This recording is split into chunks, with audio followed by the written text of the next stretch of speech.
Welcome to APD iConnect, Assign Unassigned EVV Workers.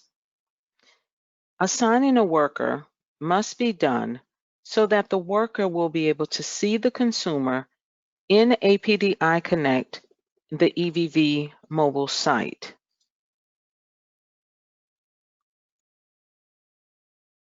The provider enters into APD iConnect in the service provider role. To assign or unassign an EVV worker to a consumer, you change the role to the Provider EVV Manager role by selecting the role and clicking Go.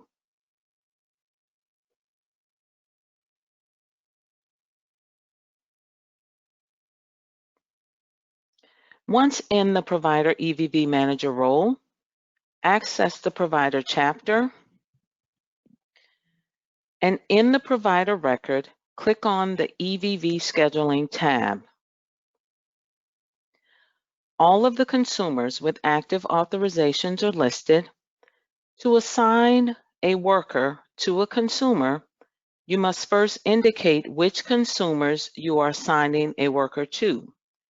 You do so by checking the check marks by the appropriate consumer or consumers. You can assign a worker to multiple consumers at the same time. In this instance, we are going to choose two of the consumers. You go to File, Assign or Change EVV Worker. You will now indicate which role the worker will play for the consumer. The primary worker is the worker who will primarily provide EVV services to the consumer. The backup EVV worker is the worker who will back up the primary worker when they are not available. You also have the choices of alternate EVV workers 1, 2, or 3. There's no distinction between alternate worker 1, 2, or 3, but APD iConnect gives you the options to add 5 EVV workers to a consumer. We want to choose, in our example, primary EVV worker. Then you must choose the worker from the workers who are listed. We are going to choose our primary worker. The start date and end date can be populated. The start date indicates the date that the worker will have access to the consumer record as long as there is an active authorization. So we want to choose a start date. The end date is not necessary unless it is a specific time period that this EVV worker will provide services to the consumer in the role that has chosen. We are going to leave our end date open. You click Update Records. Once you click Update Records, it will give you a message that says you are about to change the worker or add the worker as this role indicates for this consumer, and you click OK.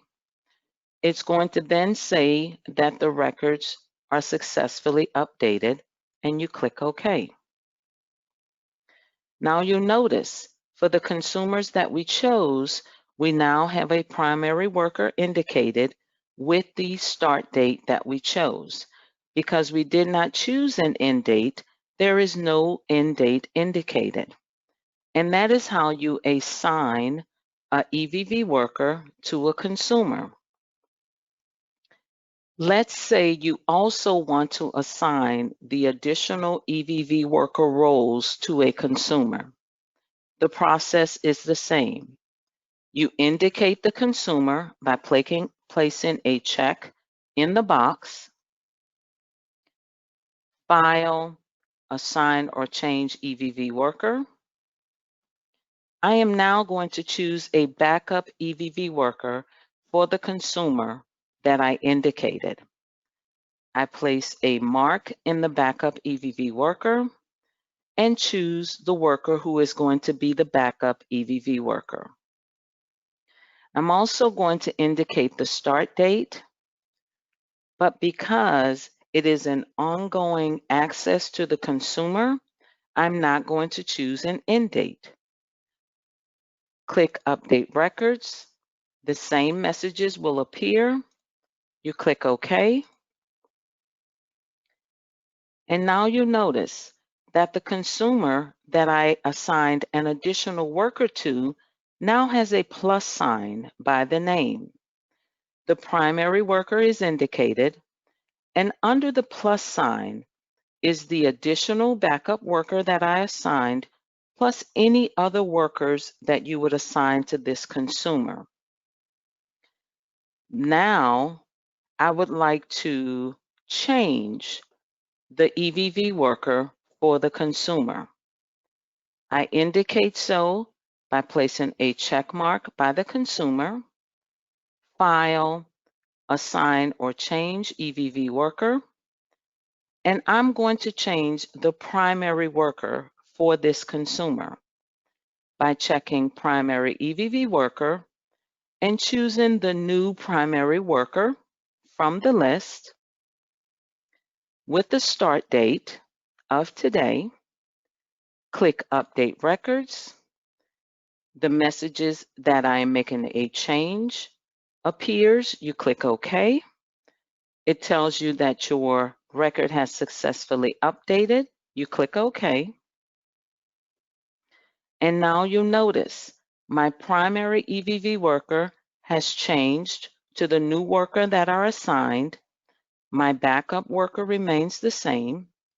And now I have successfully assigned an EVV worker and changed an EVV worker for the consumer. Resources and reference material, such as frequently asked questions, e-learning videos, training manuals, and quick reference guides are located at apdcares.org, the e-learning library. If you get stuck, the APD iConnect support desk has hours Monday through Friday, 8 a.m. to 6 p.m. Their contact number is 1-800-353-5168, and they are there to help you with iConnect support. We also have a dedicated email, iConnect@apdcares.org. You can email here if you have questions or need direction as to which way to go to resolve an issue with iConnect. Thank you for your time. Have a great day.